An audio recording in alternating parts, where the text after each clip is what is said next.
भारतीय संस्कृति की रीढ़ की हड्डी के रूप में सदियों से जानी जाती रही है और जब भी हमारे मस्तिष्क में भगवान कृष्ण की छवि उभरती है तो उसमें गाय माता के दर्शन जरूर होते हैं। लेकिन कलयुग आने के साथ ही मशीनरीकरण के युग के कारण आज लोग गाय को बिल्कुल ही भूल चुके हैं और ऐसी स्थिति गायों की हो गई है कि आज गायें आवारा स्थिति में इधर उधर घूम रही है, उन्हें खाने के लिए चारा भी नसीब नहीं हो रहा है।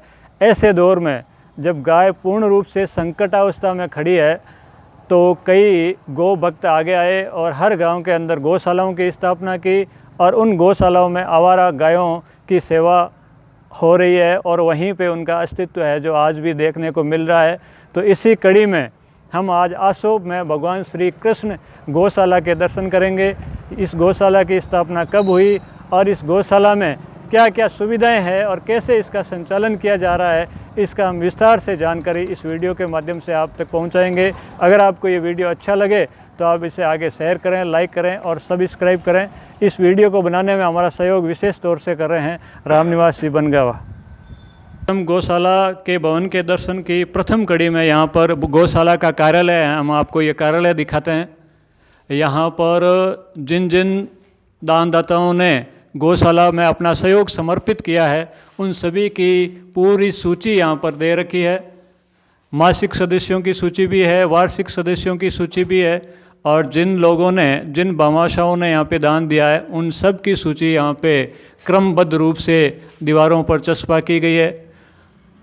और यहाँ पर आप इधर देखिए, ये जो गौशाला का भवन बना हुआ है, इस भवन की जो भूमि जिन भामाशाहों ने दान में दी थी उसका ये विवरण यहाँ पे आपको देखने को मिलता है। 30 बीघा ज़मीन श्रीमती अयोध्या पत्नी श्री धोकलाम जी जोशी, 19 बीघा ज़मीन रामकर्ण जी राजपुरोहित पुत्र श्री प्रताप जी और 18 बीघा ज़मीन राधा कृष्ण जी पुत्र श्री कुंजीलाल जी बदर और 18 बीघा ज़मीन बच्चन सिंह जी पुत्र श्री पन्ने सिंह जी, 6 बीघा ज़मीन पूनम चंद जी पुत्र श्री रामरतन जी जोशी और 4 बीघा ज़मीन श्रीमती मुन्नी पत्नी श्री लक्ष्मी नारायण जी बदर और मादा राम जी पुत्र श्री चूनाराम जी माली की ओर से जोड़किया वाला खेत में ट्यूबवेल खुदवाई गई। तो ये उन भामाशाहों की सूची है जिन्होंने इस भवन के लिए ज़मीन दान में दी थी। अब हम यहाँ के व्यवस्थापकों से मिलते हैं कि व्यवस्था में क्या क्या किस तरीके से जो खर्चे आ रहे हैं, ये सारी लिस्ट आप देख ही रहे हैं। इनके नीचे भी और नाम लिखे हुए हैं जिन्होंने ज़मीन दान दी और दूसरे जिससे यहाँ पे लिखा हुआ है राधा वल्लभ जी श्री श्रीनिवास जी अड्डा परिवार आसोब द्वारा भगवान श्री कृष्ण गौशाला आसोब को मैसी ट्रैक्टर टोली सहित दान दिया गया।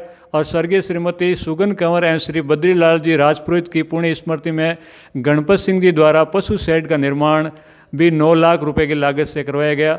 पद्माराम जी हरसुखराम जी बांता आसोब द्वारा मुख्य गेट पर गौशाला की प्रतिमा लगवाई गई और उसके अलावा आ चुकी पुत्री धर्मपत्नी इंद्र सिंह जी राजपूत के पुत्र वीर सिंह जी राजपुरोहित के द्वारा गौशाला में शौचालय व स्नानघर का निर्माण 41,000 रुपये की लागत से करवाया गया। और बाबूलाल जी पुत्र श्री साबू जी रावणा राजपूत आसोब द्वारा गौशाला मुख्य गेट के लिए 10 × 20 200 वर्ग फुट भूमि भी सहयोग के रूप में दी गई। तो इस प्रकार से सबसे ऊपर आप देखिए भवन हेतु भूमि दान के रूप में लिखा हुआ है कि श्री नरसिंह जी पुखराज जी खत्री आसोब, श्री जगदीश जी हीरालाल जी बागड़ी जिन्होंने ये भवन की ज़मीन और उधर जो ज़मीन है वो दान में दी थी। इसकी पूरी हम जानकारी है जो यहाँ पे जो ट्रस्ट के सदस्य हैं उनसे हम लेंगे। आप हमारे साथ में घनश्याम जी दूत है जो इस गौशाला के कोषाध्यक्ष है, हिसाब किताब का लेखा जोखा रखते हैं। उनके साथ में अध्यक्ष है इनके पंडित रमेश चंद जी दवे और मंत्री है ओम प्रकाश जी सोनी। और ये साले गौ भक्त जितने भी है यहाँ पे मौजूद है श्रीमान अशोक जी भाई साहब, पांचाराम जी परियार और चनाराम जी प्रजापत। तो हम इनसे और ज़्यादा जानकारी लेंगे कोषाध्यक्ष जी से। आप हमें बताइए कि इस गौशाला की स्थापना किस वर्ष की गई? 1951 में सर। 1951 में, यानी 72 वर्ष इस गौशाला की स्थापना को पूर्ण हो चुके हैं। तो आप हमें ये बताइए कि इसके भवन का जो इस भवन का शिलान्यास, पहले कहा जाता है कि ये सदर बाज़ार में एक भवन था वहाँ पे चलती थी, तो इस भवन का शिलान्यास कब किया गया? 2009 में। 2009 में इस भवन का शिलान्यास किया गया। तो इस गौशाला में अभी वर्तमान में कितनी गायें यहाँ पर रखी गई है? 1000 गायें। अभी यहाँ पर 1000 गायों के लिए चारे पानी की व्यवस्था यहाँ पे दानदाताओं की ओर से की जा रही है। तो इतनी बड़ी गौशाला है, 1000 गायें हैं, तो इनके लिए आप खर्चा यानी इनके आय का स्रोत कौन कौन से हैं?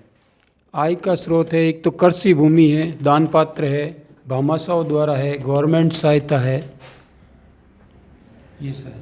तो यहाँ पे 1000 गायों के खर्चे के लिए जो राशि आती है उसमें कृषि भूमि है और दानदाताओं के सहयोग से यहाँ से इनका खर्चा चलता है। तो यहाँ की ज़मीन कृषि भूमि लगभग कितनी है यहाँ पे? 200 बीघा सर। 200 बीघा कृषि भूमि ज़मीन है, जिससे जो आय होती है उससे भी गौशाला का संचालन किया जाता है। और भी यहाँ कितने लोग हैं यहाँ पे काम करते हैं इस संचालन को सुचारू करने के लिए? 15 आदमी है, 12 आदमी तो मजदूर, एक ऑफिस स्टाफ और एक कंपाउंडर। तो ये सारे लोग मिलकर के एक ट्रस्ट बना हुआ है। ट्रस्ट के अलावा कई सैकड़ों लोग सदस्य के रूप में इस गौशाला से जुड़े हुए हैं और इस गौशाला का संचालन है बड़े ही सेवा भाव के साथ में किया जा रहा है। हम आपको आगे के वीडियो में इस गौशाला की व्यवस्थाएं किस रूप से चल रही है और किन किन चीज़ों का यहाँ पर निर्माण किया गया है और गायों की किस प्रकार से सेवा यहाँ पर हो रही है, उसके बारे में अध्यक्ष जी को यहाँ पे घनश्याम जी को कहेंगे कि हमें पूरा अवलोकन करवाने का प्रयास करावें।